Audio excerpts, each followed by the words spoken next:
Hello Void, I'm Agitated Crane, and we will be playing not Battle for Azeroth, we are playing Legion Remix. We are still in Stormheim, but I'm hoping to finish it today. And after that, well, after that we will do what comes to mind, but it doesn't seem to take as long as War Within Zones, which I guess obviously Legion is significantly older than War Within, and so War Within zones are probably significantly larger and I guess more dense. I don't know. But yeah. Before we start though, I do want to talk about like a small gossipy thing because it is Warcraft related and it's something that I don't want to create a separate video for that because it's kind of like pointless. And I'm not like a news channel, right? But in Midnight, the upcoming expansion for World of Warcraft, there are going to be Amani Trolls, or as I like to call them, Armani Trolls, and they are basically uh, they are going to be NPCs, right? But then again, um, Hronirs were NPCs as well, and they had like no lore to them at all. And so there is obviously now a speculation that Armani trolls are going to be a playable race because why wouldn't they be, right? And it, I would say it even makes sense because they have a different body type. They are kind of like, I'm gonna get hate for this, but they look kind of like half orcs.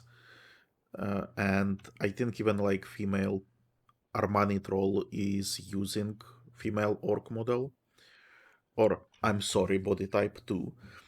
And then male male trolls. So I have seen a video and they say that they use uh, the dark spear troll skeleton, which could be possible, but looking at them, I still see like a hunched over orc. And I mean, they could be using the skeleton, but the model itself, it really reminds me of an orc. And I would say it would be very easy for them to make Armani trolls playable, meaning work with armors, because they basically use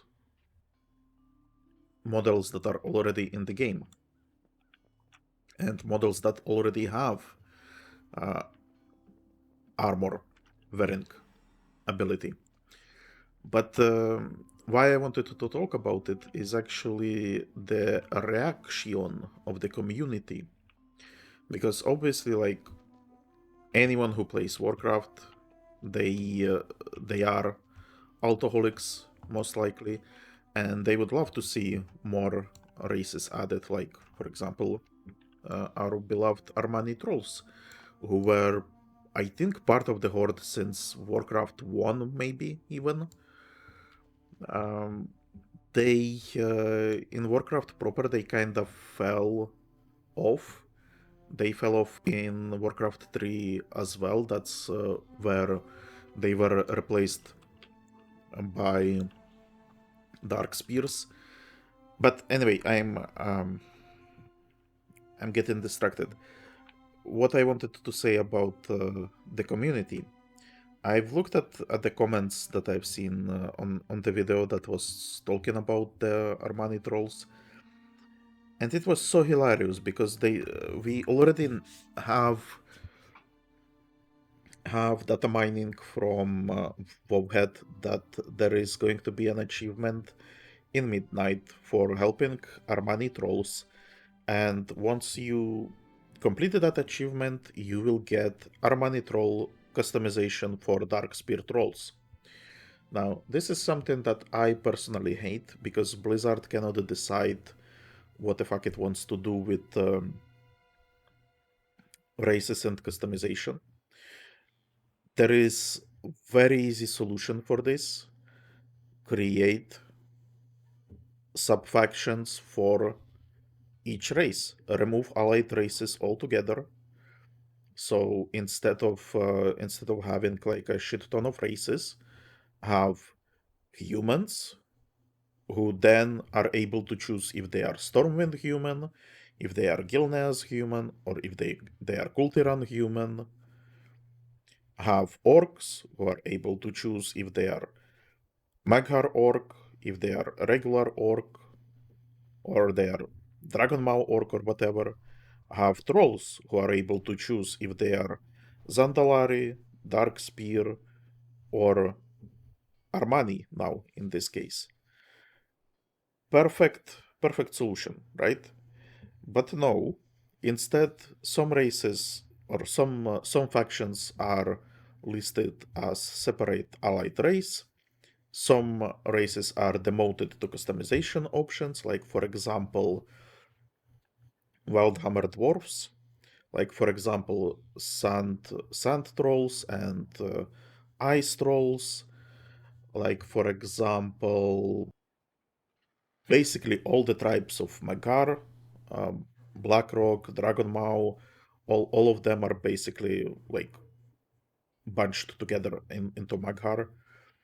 Like for example also High Elves, who were supposed to be playable since the very fucking beginning. I don't know why they are not.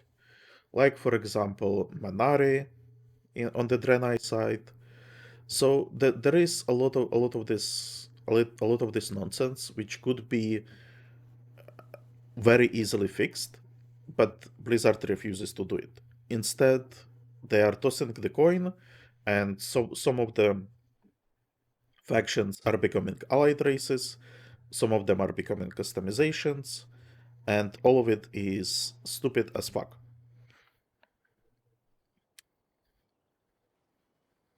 Back to the comments. So we know this that Armani trolls are basically going to be a customization options for dark spirit trolls. This is like for me it's disappointing, right? But we basically got the same treatment for high elves. But in the comments we see people fighting over this, obviously, because they say, "Oh, Armani trolls are different from dark spirit trolls. They should be their own separate race." But I am pretty sure that those are the same people that were making fun of people who wanted to have high elves as playable, and they would say, "Oh, blood elves are basically high elves," or "Oh, void elves are basically high elves." Well, now the shoe is on the other foot, and we are getting on the horde side the same treatment. Fuck you if you want a specific race. You're gonna be getting the customization option instead. So there is that. Then there are people who debate if Armani trolls should be perhaps join the alliance, because how could they join Horde? Because uh, Armani trolls have a history um, of war with high elves, who are now basically blood elves, right? So how could they join the Horde if blood elves are part of the Horde? I don't know how blood elves joined the Horde, since their way they were fighting orcs as high elves.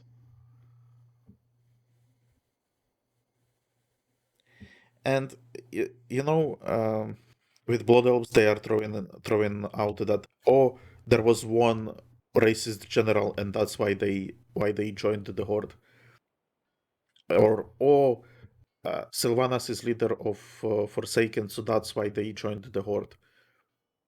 all of those reasons are so fucking stupid. And they're stupid both on player side and on Blizzard side as well. And sometimes, like, I like medicine, right? But I'm pretty sure Blood Elf decision came from him, or at least he was in charge back then. And I feel like this was the first instance where the Horde and Alliance lines started to blur, and the Warcraft identity started to disintegrate.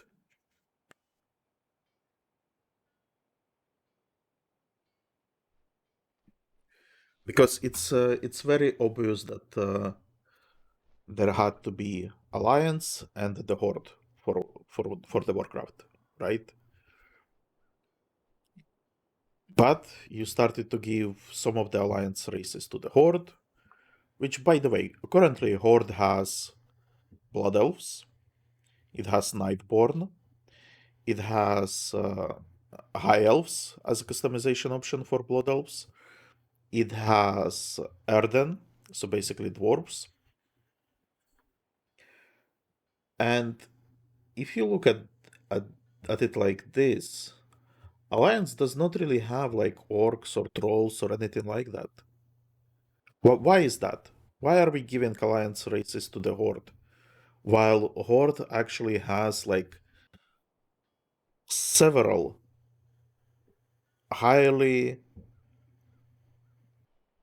highly cool is not the best word.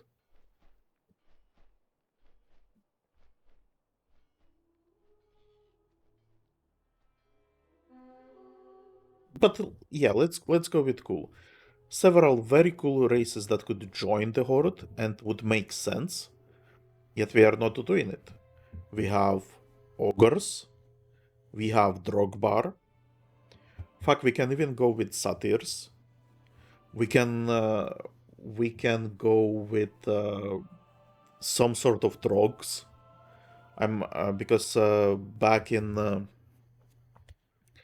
when was it? I think instead of Pandaria, there was this plan for an expansion centered around Garrosh, that he would create like a mongrel horde consisting of like kobolds, um, quillboars, and trogs.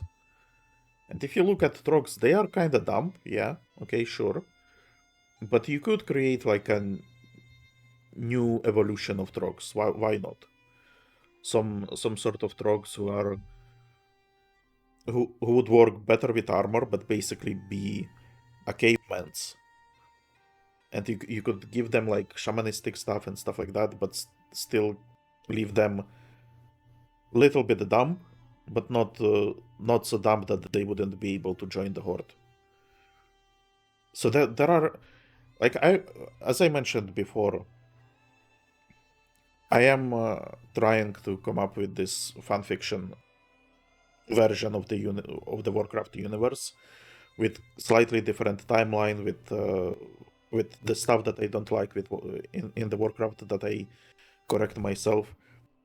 And when I sat down and tried to come up with alliance and horde races that would maintain this balance, that alliance is in fact alliance with humans, elves, dwarves, and basically those types of races, and then horde being more sewage with trolls, orcs, ogres, goblins, stuff like that.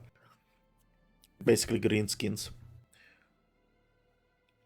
When I started to come up with races, I came up with significantly more races that could join the Horde than would be accepted in the Alliance. Not even accepted in the Alliance, that would make sense as an Alliance race, you know? And then if you start filtering out like duplicate races, like for example, if you take humans, right? As I said, I would consider Gilnea's humans as a subfaction of the humans. So that's already like Worgen race gone, right? Kultiran subrace gone, and it really like starts to cut races down on the alliance side because a lot of them are just variants of the core couple races. While on the horde side, you can come up with unique races that could still have sub factions. But yeah. Anyway, that's what I wanted to talk about. Basically, complain how ridiculous the Warcraft community is, how stupid Blizzard is, and yeah, mostly the community. Like I really, when I started reading that fight, I was like, oh my god, you people are so stupid. We have had this same discussion with fucking high elves, and we still don't have high elves. Not even, we barely even have them in the game. Like with Armani Trolls, you are at least getting Armani Trolls as a faction in the game. High elves, despite being a faction in the lore, do not almost do not exist in the game because they are I think they are mostly the Silver Covenant at this point, and that's the only thing they are in the game. And even those, that they were mostly destroyed with Dalaran, right? So it's like at least you are getting the Armani Trolls, and if Darkspear are gonna get Armani customization, I expect that they will get it with body types as well, which I think would make sense because it could be just like a check mark checkbox, the same way that orcs have hunched or straight, or straight or gay options for orcs. So that's basically give them the same option just for the body types. Easy. But again, like I would just revamp the whole race system. But one of the reasons why they cannot do it is because they are blurring the factions, the faction divide. So they cannot create elves and have subraces be like blood elves, high elves, and void elves because they scattered them through different factions. So that is stupid. But anyway, there is so much that uh,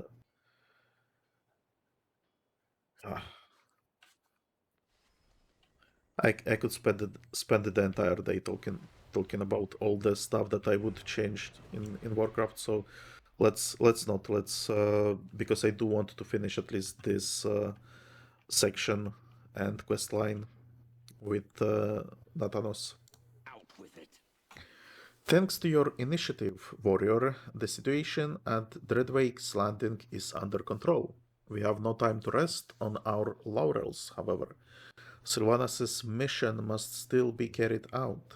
The Dark Rangers are heading up operations in Skold Ashil from the tower overlooking the river junction. Seek them out there and see if you can aid in completing this task. Okay, sure. That's it? Okay, I guess that's it. So I'm going over the river there, I guess. Oh no.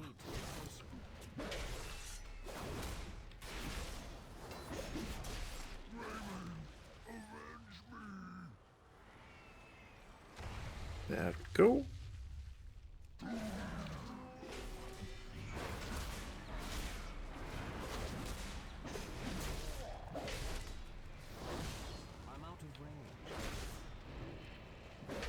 god, seriously? You asshole.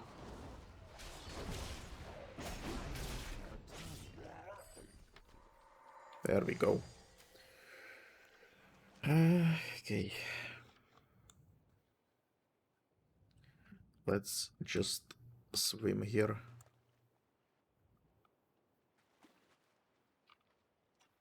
Oh. Could I have used... Oh, I could have used some sort of boat here. Okay. Well, that's... That would have been cool, I guess. Should I go back and... No, let's... let's not get distracted by that. But yeah, we could have used that. So you mean to tell me that not only were you not able to secure the vault, you were unable to overtake the village? My dark lady, the Vrikul here have proven more formidable than anticipated. Formidable for you, perhaps. We will see how they fare when confronted by the Banshee Queen. Of course, dark lady. Oh my god. Poor rangers. Hello, Sylvanas. What joy is there in this curse? You seem surprised to find me here. I was surprised as well to find that my forces were unable to even breach the city of those cursed Vrikul. The time has come to employ some different tactics, and your arrival couldn't have been more fortuitous. For for for for for fortuitous fortuitous fortuitous fortuitous. Oh my god. We are the Forsaken. We will slaughter Our goal anyone lies who within the stands vault, in our warrior. way. I don't have time to explain in detail. Just know that it is vital to the Forsaken that we succeed. Oh, she plotting. She plotting. The Shield Maidens have proven tenacious in their defense, but I believe there may be another way in. A chosen few of their order are allowed entrance, and I need you to find out how. In the town, I have seen intricately engraved shields, which I believe are passed down from those champions. The scenes they depict may be the key to passing into the vault. What are we if not slaves to this torment? Alright.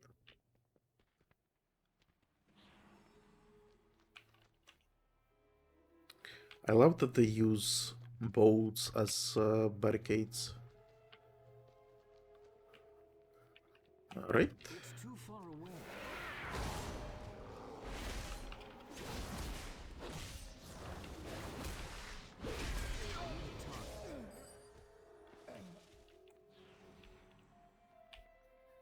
I'm trying to get this.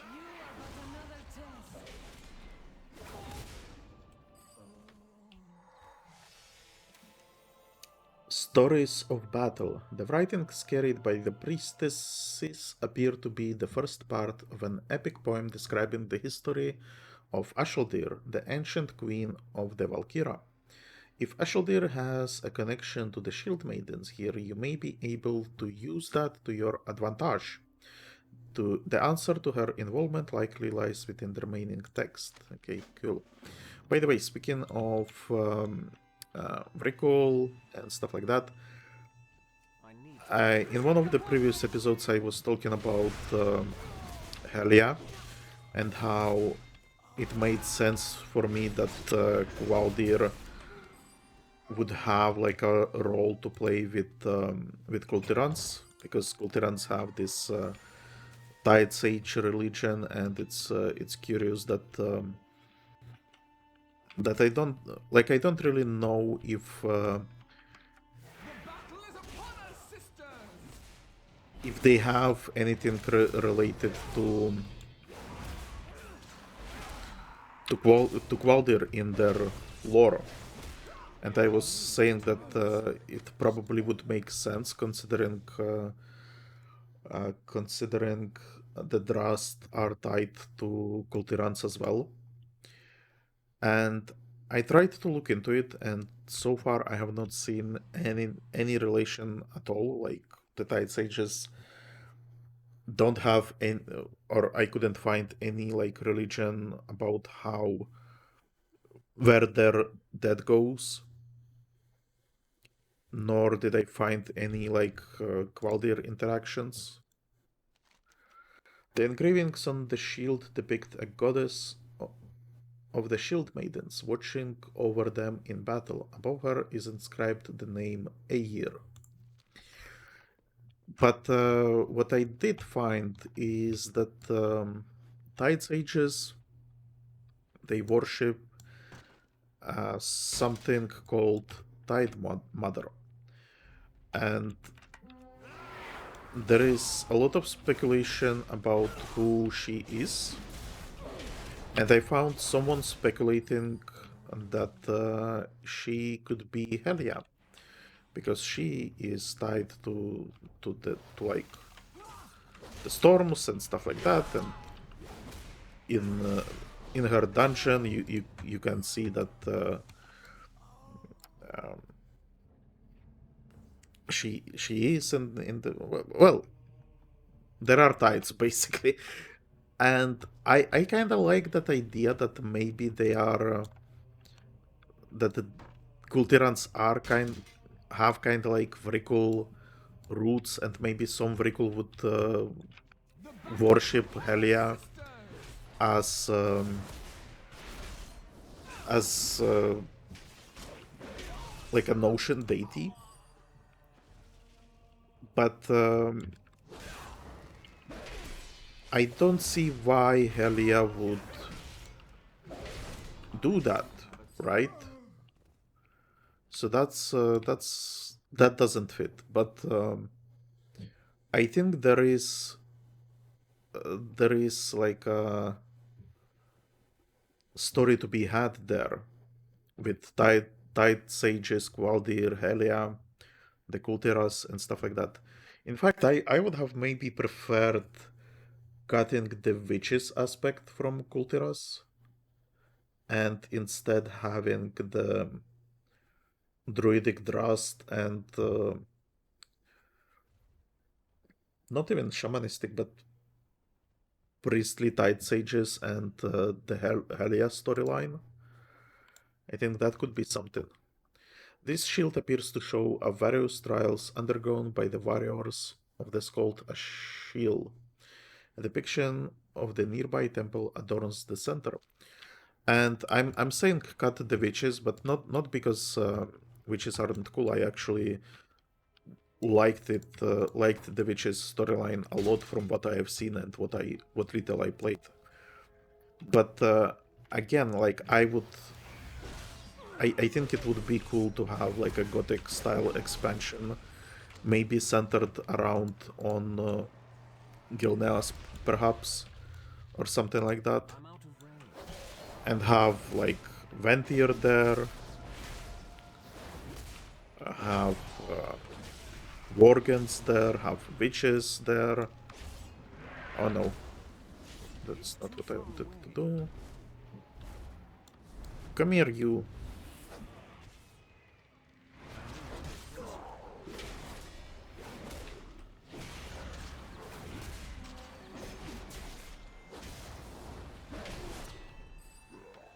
So yeah, just some shuffling around of storylines.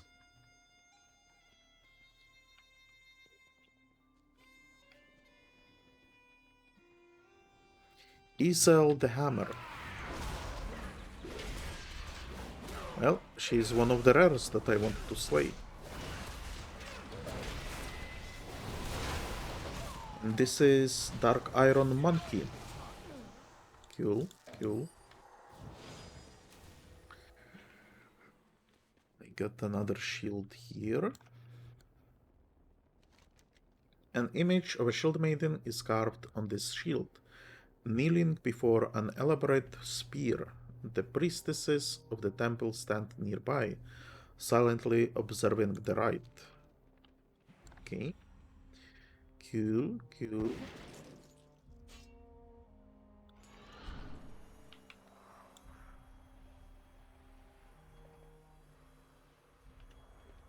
Is it down here? Yeah, it is down here. Okay. The scene on this shield shows one of the shield maidens hovering above a statue of an ancient champion of Skold Ashil. The shield maiden is glowing with a radiant aura and is held aloof by golden wings. Alright.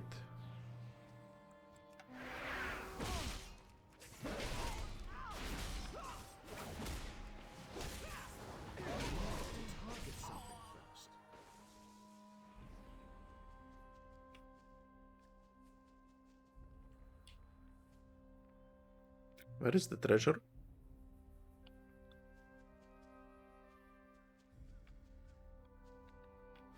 Not seeing it. Those statues, by the way, they give you like a temporary buff. I don't really care about it because in the remix you are strong enough as it is, so you don't really need any additional buffs. And yeah, so there is that. Upon this shield, an engraving of Eyir stands at the entrance to their Titan Vault. She appears to be welcoming a winged champion of the Shield Maidens inside. Okay. Okay. Someone is killing priestesses though, and that's what I don't like. I'm having difficulties finding them. Those things damage you, I think, but you probably can't charge through.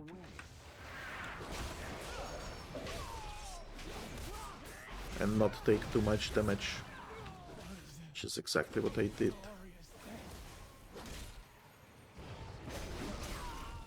There we go. Now we can loot this chest.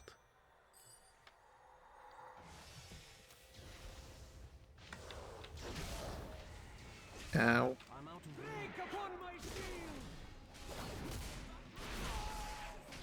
Neither of you have a shield. What are you guys talking about?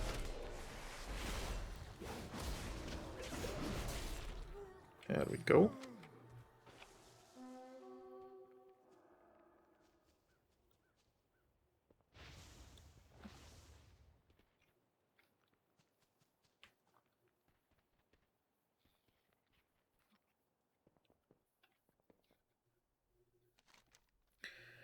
This shield bears an image of a winged shield maiden, lifting the body of a fallen vehicle from a battlefield.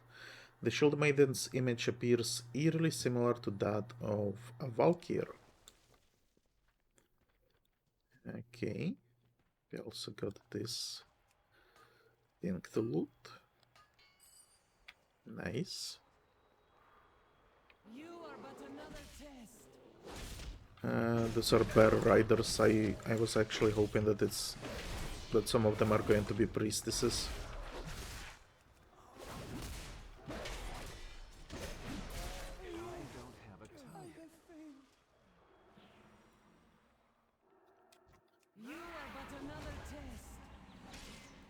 Oh, there is one.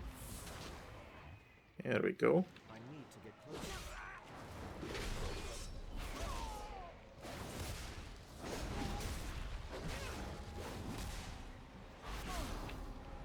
No healing.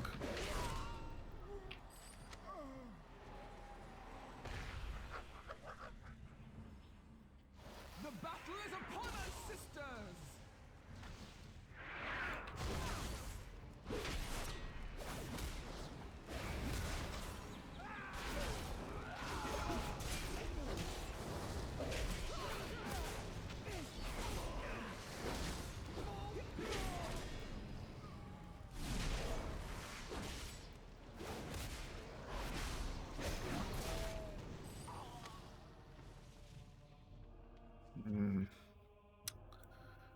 Still need more. 2 more.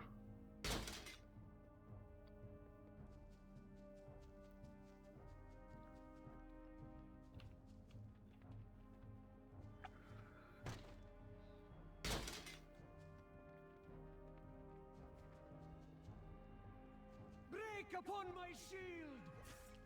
I don't even see them anywhere. This is one, right? Yeah.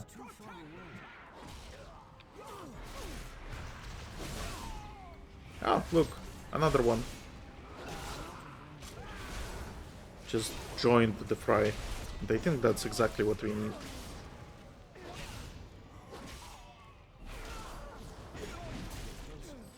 Yeah, two of them. This appears to be the last verse. Upon my shield.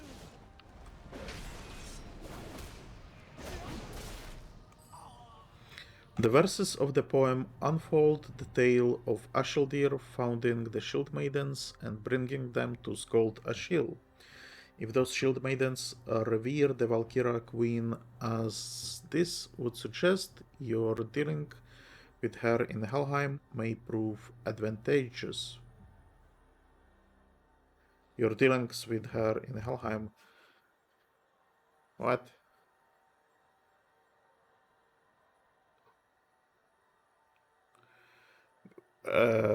Ashildir was Shield Maiden that we were dealing with in Helheim. That's true. But so it's saying because she was Valkyra, then we can use that connection to maybe have some advantage here.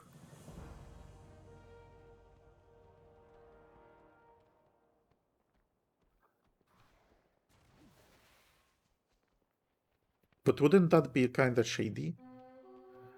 Because we are kind of friends with Ashildir, and now Sylvanas is gonna be wanting to do really shady things here.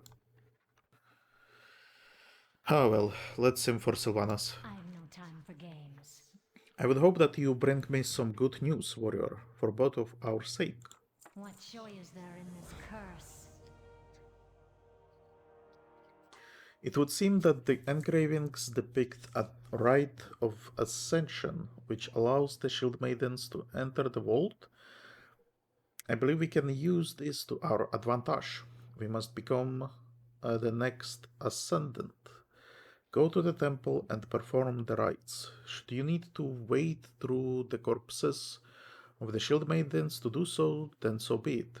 Find me when you have completed this task, and we will take the vault for the Horde. Horde.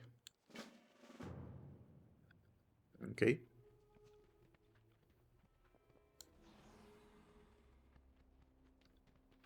Protect the temple! I'm out of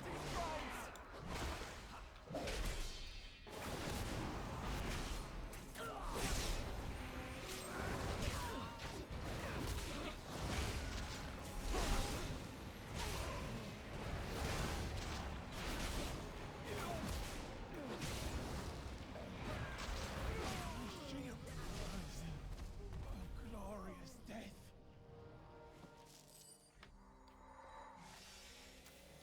Okay, cool. And then what am I doing here? Disrupting greater heals, apparently. Shield. Eyir's shield. Okay.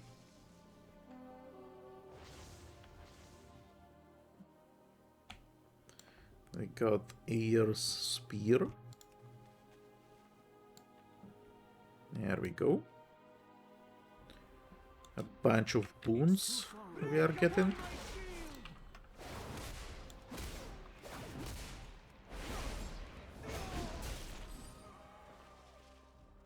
You are but another test.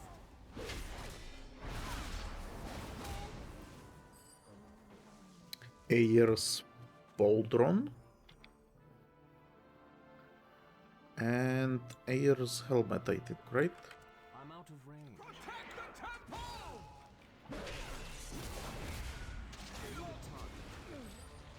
There we go.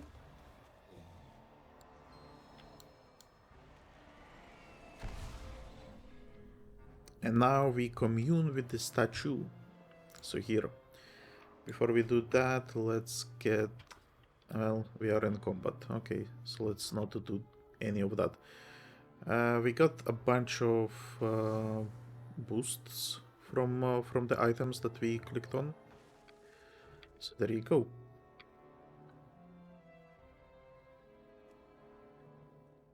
Can we not do this? Do we have to reload?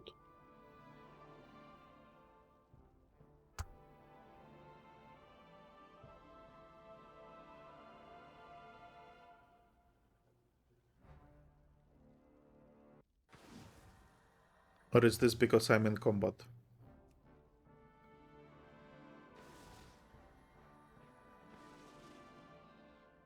Interface action failed because of the add-on. And I think the fact that I'm in combat doesn't help either.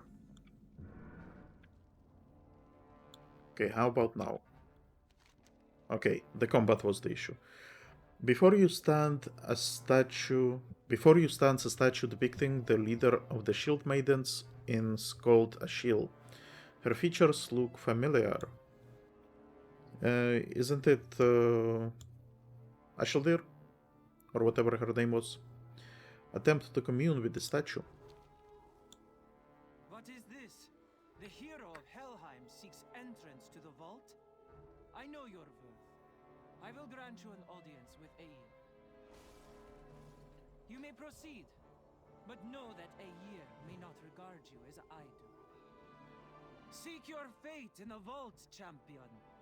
May Eyir be your wings.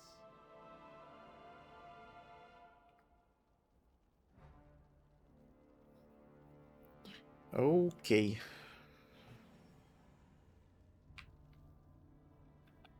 And Sylvanas is just killing everyone. Great. We are the Forsaken. The hero returns, and with the barrier disabled, I will see that you are commended for this. Okay, sorry. The hero returns, and with the barrier disabled. I will see that you are commended for this. But first, we must claim this world. What are we if not slaves? It seems that you are full of surprises, Sentos. With the blessing of the Valkyra Queen, you have opened a path that will shape the destiny of Azeroth.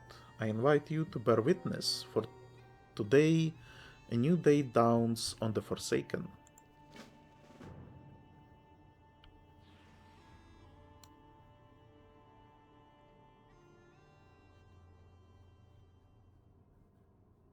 And I think this is going to be a cinematic. Yeah. And it's going to be a really cool cinematic. Traitorous banshee! You know not what you are meddling with. Submit. The Valkyr are mine.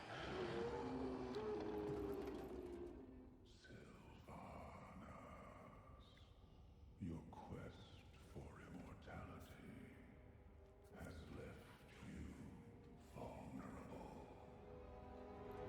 I will have my vengeance! For Varian! For Gilneas! For my son!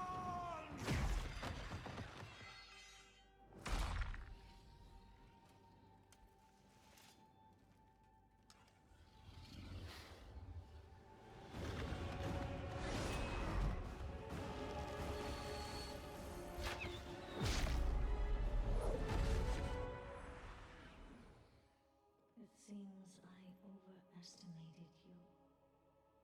Old wolf.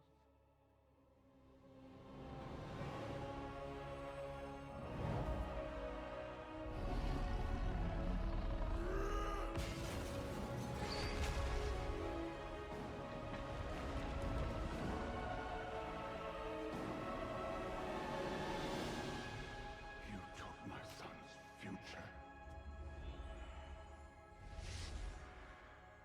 And now I've taken yours.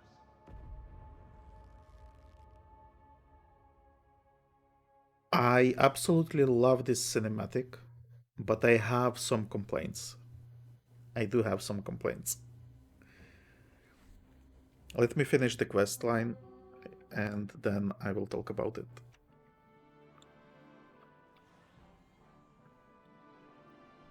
I've no time for games. It looks like we underestimated Greymane's tenacity, a mistake that cost the Forsaken dearly.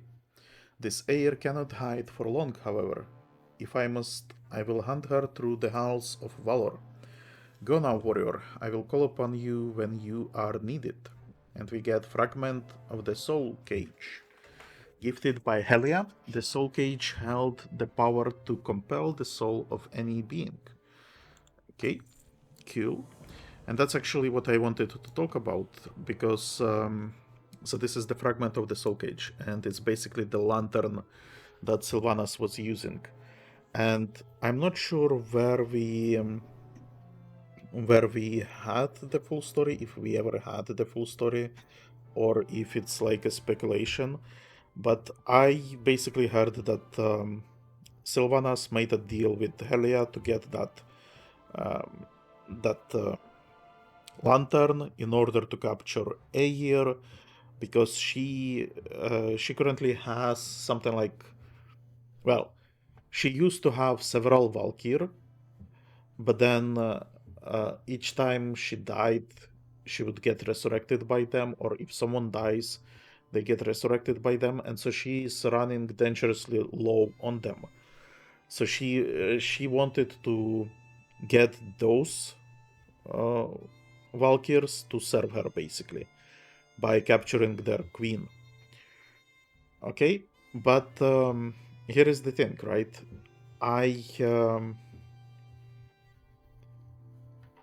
We get like a little bit of that, like pieces of the story, but we didn't really have like a full-blown explanation of what's going on. So there is that. Then Genn gets shot by Sylvanas' arrow. Usually she has poisoned arrow, I think. But I think there is also like a plot point, I think in Silverpine Forest or something like that, where Horde first encounters Worgen, that Worgen have immunity to a lot of Forsaken bullshit. And that's why there is more animosity between them, because Forsaken cannot basically use their regular tactics against the Worgen. So there is that. And then the final two complaints that I have: one, Eyir didn't do anything once she got freed. She did not smite Sylvanas or anything like that, she just left. We could maybe consider that she is above it, but she did call Sylvanas treacherous banshee or whatever, so I felt like she would have... I feel like it would have made sense. I feel like it would have made sense for her to actually do something to Sylvanas.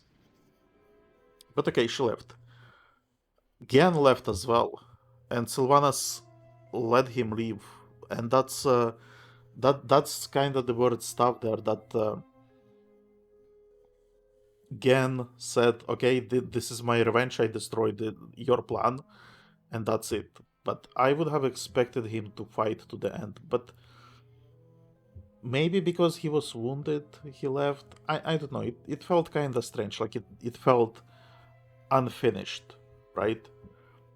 And yeah, and then also with Ashil, I kind of wish that we meet her again and maybe she comments on it, but I don't think we will.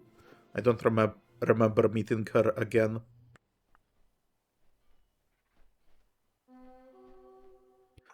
So anyway, there you go. Before we continue with the rest of the story here, I want to actually go to Infinite Bazaar. We will try to finish the side quests that we got, and in the next episode we will actually try to do the Broken Shore, or whatever that scenario is that Eternus offers us. And once we are done with that, I'm also considering running the other dungeons for... not dungeons. Tell me what you find. Sorry, running the scenarios for other artifact weapons, because I have another warrior and I kind of wanted to play off screen, just grind bronze and stuff like that, and for that I think I need that warrior to have to first play through story on this warrior basically. So yeah, let's improve Mortal Strike.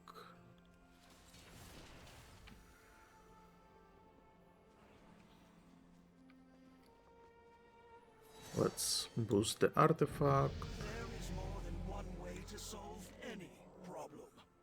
Progress on infinite research. Change is good. Clear the sky also completed. It was killing the little demons in the skies. Timely assistant, okay.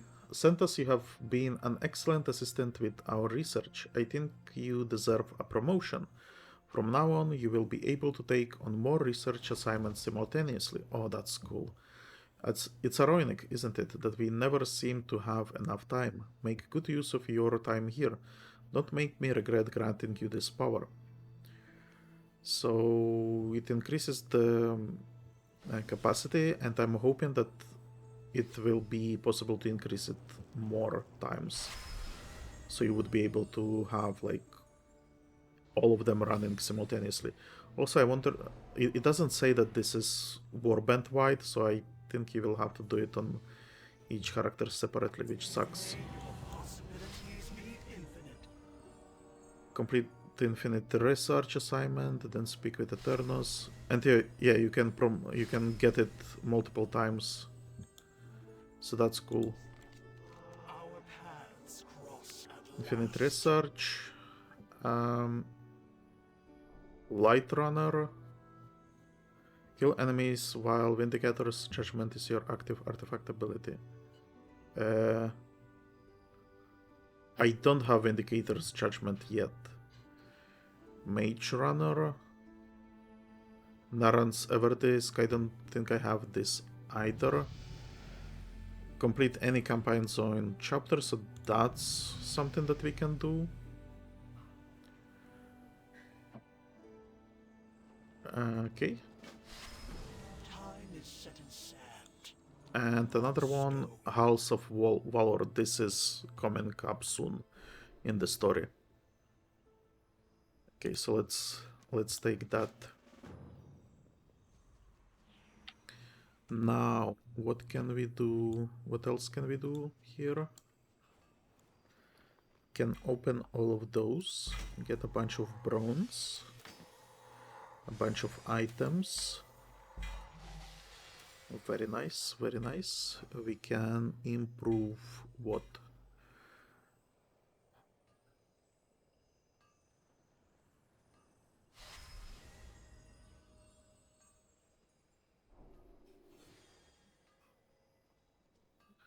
Let's go with...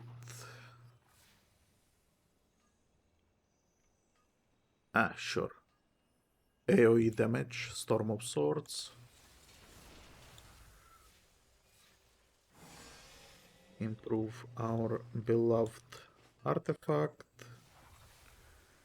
Improve experience gain.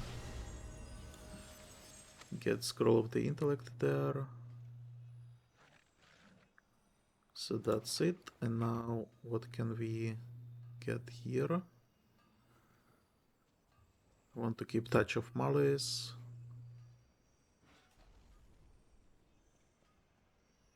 Avoidance instead of speed. Not sure I like that. I want to keep Touch of Malice. Oh, cool. I can get Touch of Malice from this.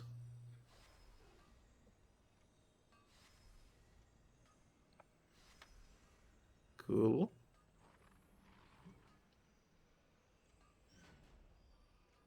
So then we can, I guess, use this now. Light's Vengeance. Why not?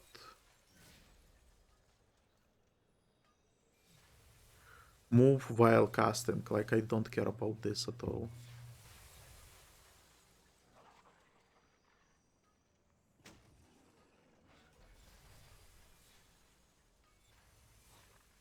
High Mountain Fortitude.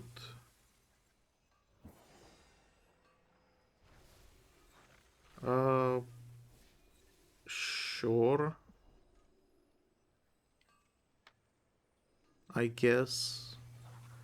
I'm not that impressed with Arcane Ward, to be honest, because I like to move anyway. Leech I like better than Avoidance. This is flat out improvement, also improvement. And I guess we are getting Arcane Ward anyway.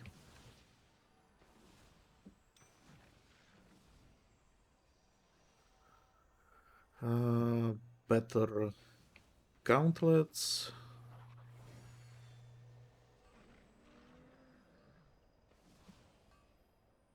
Better boots.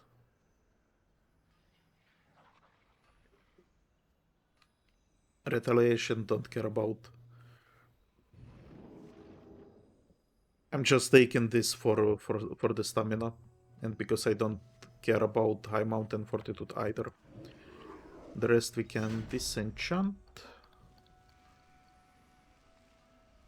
Wish there was a button to scrap absolutely everything. There probably are add-ons for this. I remember there was add-on for Mists of Pandaria. I quite liked it. Okay. Do we have enough infinite power? No, not yet. But very close, very close. This we can use.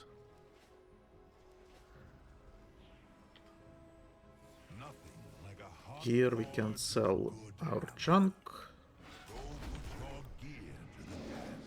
There we go. And now we can buy some type of mount again. And I feel like I should just go down the list, if I'm being honest. Oh, no, here he is. I thought he disappeared.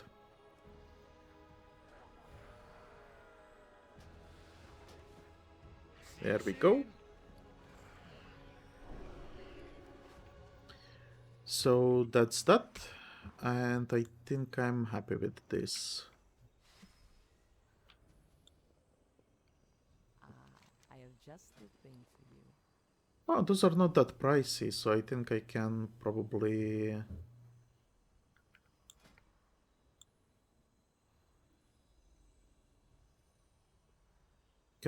start buying them soon as well.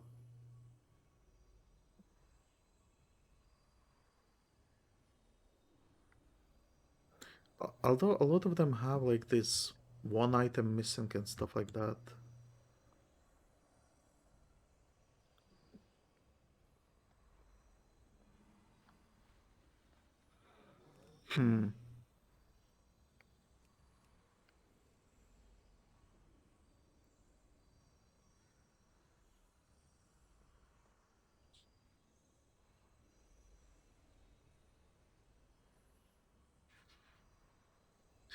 This feels like a waste of money.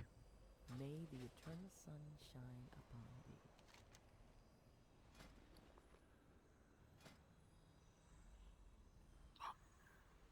Cool.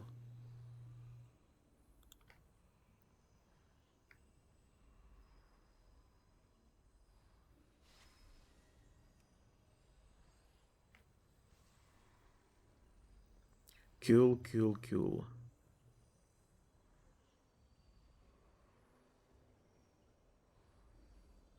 Anyway, yeah, I think I'm gonna end the episode here. In the next one, we will talk with Eternus and try to do whatever he is offering to do. After that, I'm not sure. Maybe we will do a bunch of stuff in the order hall. We will see. Anyway, that's it for now. Subscribe to my channel, and I will see you next time. Let me know what you think about Armani Trolls. That would be... Do you agree with me about the state of the game? Anyway, bye.